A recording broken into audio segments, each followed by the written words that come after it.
The court had been in session for 3 weeks and the case for the prosecution was coming to a close. But before Marshall and Bush were called to the stand, there was another unexpected twist in proceedings.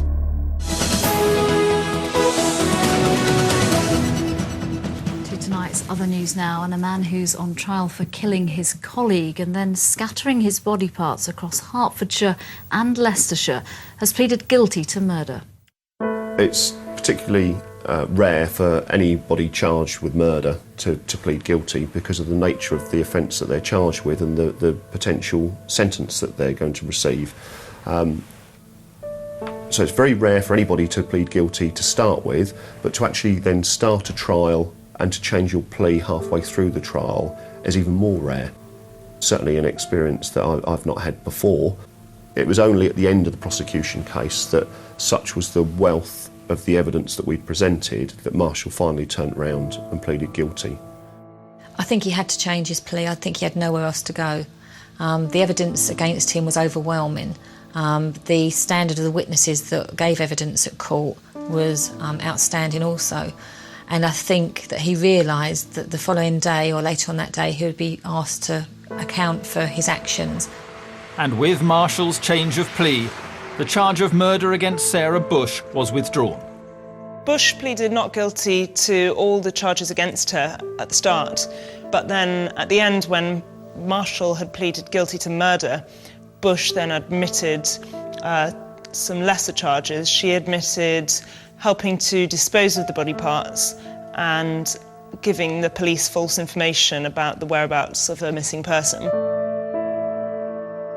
Having admitted to Geoffrey Howe's murder, Marshall then stunned the court further as he made an astonishing revelation.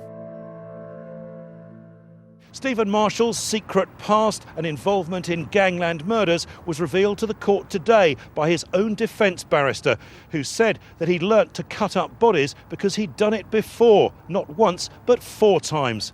Apparently, he helped dispose of the victims of gangland executions while he worked as a nightclub doorman in the mid-90s.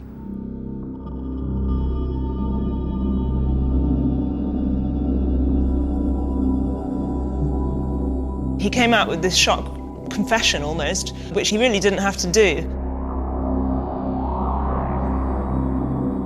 I was just aghast by the fact that in mitigation, generally people will say that they've had poor upbringings, there's been financial issues, things such as that, but to actually turn around and say in mitigation that they'd actually dismembered 4 other bodies was just, well, never heard of that before ever. I assumed we would be looking for somebody who had these skills in their normal, legitimate, professional requirements. Never as somebody, I didn't even know that we had people who were experienced in this for this purposes. It's been a huge learning curve for me. When it turned out that his experience was actually in dismemberment for criminal purposes, that was totally unexpected. It fitted, but it was not something that we had expected to be the answer. With no need for Marshall and Bush to take the stand, sentencing swiftly followed. When the sentence was passed, Marshall still didn't really change his demeanour that much. He remained impassive. I would have thought he knew what was coming. Bush came across as pretty vulnerable. She didn't look as stony-faced as Marshall. She was quite hard to read, but she just seemed very young, perhaps slightly naive, out of her depth. Bush was sentenced for perverting the course of justice and got a sentence of 3 years and 9 months. Marshall got a life sentence, which is a statutory sentence to be given in a murder investigation, but he had a minimum term to serve of 36 years.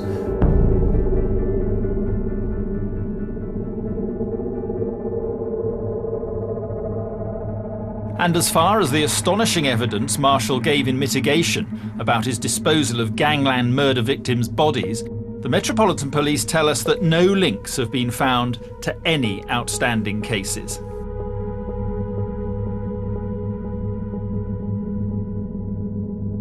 I personally think that he's just pure evil, pure evil. We see bad people, we deal with bad people, and we're professional and we try not to take on board what they've done, but I think for Mr. Marshall, he's Just an evil man. He's got to serve at least 36 years before he's eligible to apply for parole. Now that means he's going to be at least 74 before he's eligible to come out. So it's fair to say he will spend the vast majority of his adult life behind bars, which is where he deserves to be.